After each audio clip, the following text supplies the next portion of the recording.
Hey, this is Carla from the Butcher Babies. This is George Corcoran Fisher from Cannibal Corpse. Hey, this is Rex from Kill Devil Hill. It's Wednesday 13. Jaz from Devil Driving. This is Motorist from War. You're listening to Rabid Noise on Rabid Radio.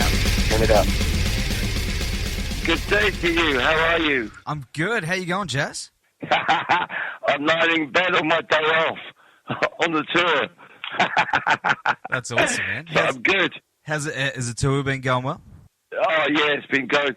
It's always traumatic getting it together, and but we're locking in big time, and we're seriously rocking the house. It's a buzz.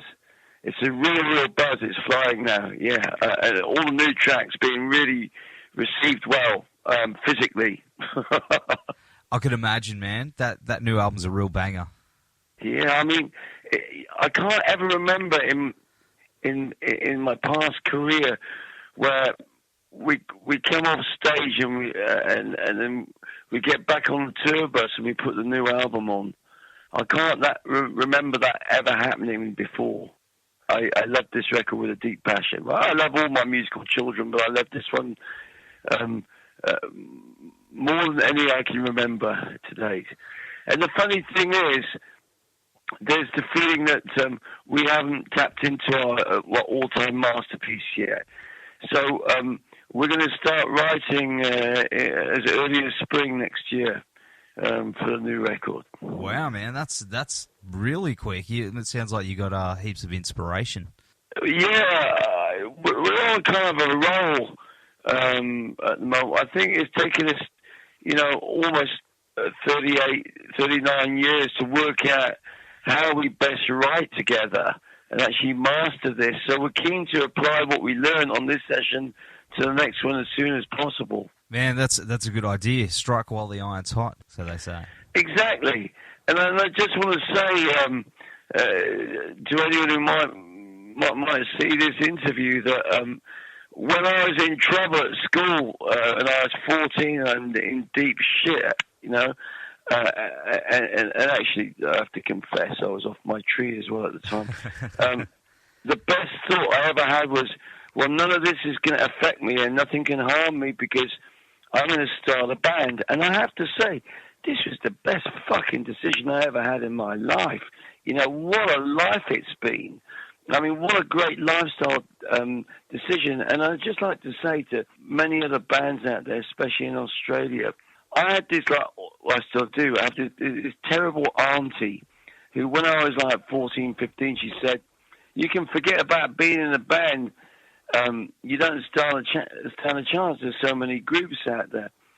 And I remember my response to her. I said, well, yeah, there are thousands of groups out there, but they're nearly all shit. So if I have something unique and original, I'll stand out from the crowd. So I've got every chance of being successful sooner or later. And that is my message to any band. Now, you stand every chance to do it because there's so many shite bands now. There's even more shite bands now than before. You can't lose, especially if you've got something different. So I would encourage new bands to find their sound and do sort of workshops of experimentation, so you don't sound like anyone else. That's going to be the first goal. So I feel pretty, in spite of the atrocities that are going on in the world, I feel in a good place with Killing Joke. That's awesome, man. And you got to be damn proud of this album because I've been cranking it for the last week, and it's just it's amazing. It's part of a trilogy, right? Well, the record company says that. For me, it's either album 15 or 16. I haven't really counted properly. You think I'm joking. I'm the kind of reason. You know why I don't drive a car? Because to know right from left, I still look at my hands. Of course, by that time, it's too fucking late. No, I don't spend much time wallowing in the past. I can tell you past glories or anything like this. And now do any of the boys. Our sights are firmly set on the future and what we can accomplish before we leave this planet. Musically, it just goes to show that it's possible to do your finest work in the autumn of your career. I definitely agree. And if, as I said before, if there's anything that by this album, it's going to be phenomenal what the next step you guys take. And especially, you guys seem to have gotten heavier over the years as well, where, a lot of metal bands that I know seem to have mellowed out a little bit, become a bit dad rock. And yeah, but the world's got heavier, hasn't it, really? That's true. And let's be honest about it. When you're writing a record, and it always takes the best part of a year for Killing Joke to write a significant work, you're not doing gigs. And if you're not doing gigs these days, you're kind of living in a zone of enforced austerity, to put it mildly. And this kind of, in turn, creates a certain amount of empathy, because let's face it, well, I don't know about you in Australia, but pretty much all our friends are skint and broke and struggling and struggling to pay off their mortgages or their rent or put food on the table for the kids. So, it's not easy for a lot of people. My mum, she lives in a posh part of a town called Cheltenham, where we've got GCHQ, all our sort of spying apparatus. And she takes out food parcels to the people in our village. I never thought that would ever happen. We're living in a crazy world where 85 people own half the world. We're living in a world where 1 in 5 people suffer from depression, where half the world is on $1 a day or less. And then in contrast, when you look at the super rich, the inequalities are nothing short of obscene. And these kind of things, here in Europe, you've got people complaining about all the migrants coming into Europe, I guess you have the same in Australia. But in Europe, it's pretty interesting, because nobody seems to link the amount of migrants coming into Europe. They don't seem to link it to, our foreign policy overseas, the bombing of Libya so ISIS could take over, and our wonderful friend Tony Blair and Bush going in for weapons of mass destruction in Iraq that it clearly didn't exist by all the leaked documents that are surfacing now. And they were just committed to starting a war period. And now that's spilled over into Syria, and all these poor people have been bombed, but having their heads cut off by bloody ISIS, the creepy parts of our own kind of Western establishment seem to be nourishing. And then you've got the carpet bombing by Syria's allies, and of course, more in just over a month and a half, a larger population greater than the total population of New Zealand moved into Germany. In the space of a month and a half. And the fact is, we do have a moral responsibility for these people. We do, because we are the ones that are sending our multinationals into their countries to rape on behalf of the IMF, and followed up by air campaigns to destabilize dictators, I guess, so that we can glean their resources. And this is what's happening. And you can see this dangerous surge to the right across Europe as everybody puts up borders, and so it's pretty depressing when you look at this. And so when I look at Killing Joke concerts and being on the road now, these concerts are a little bit of paradise for me, because they allow me to process all the horrors that we've just been talking about, and of course everybody else collectively. Most of the people that come to Killing Joke concerts, they share the same concerns, anxieties, and fears as we do. And there's a sense of camaraderie, brotherhood, and sisterhood at Killing Joke concerts, and all the kind faces I have to say that I've met in stores, and they've told me about the last 36, 37 years that we've been a soundtrack to so many people's lives and all their different stories. It would be fair to say that we've all been deeply touched in Killing Joke, and we never thought it could ever be like this. there's not many bands that can say that they have members of the Rolling Stones, the Beatles, Zeppelin, Metallica, and Nirvana, and Kate Bush as their fans. That's man. It's all over the place. That's what I was going to say.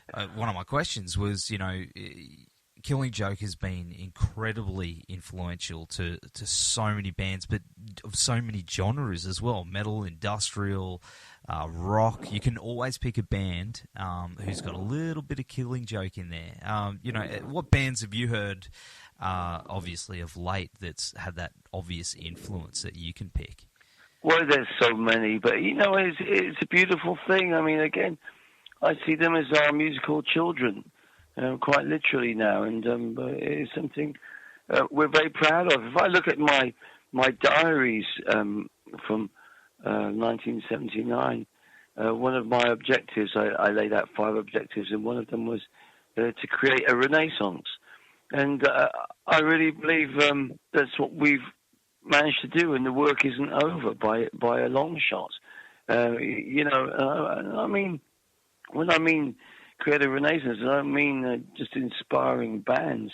And when you look at all the different careers that we have within one band, from curator of the Museum of Modern Art to one of the world's greatest art restorers to conductors, composers. We have one person working for the United Nations in our band. We have 2 very successful producers. I was an actor of Czech Republic's most successful movie of all time.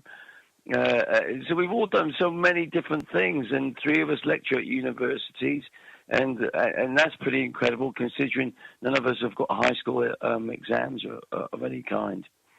So punk, that have-a-go punk philosophy, has pretty much given us everything. You could see Killing Joke as our further education, our university, our invisible college.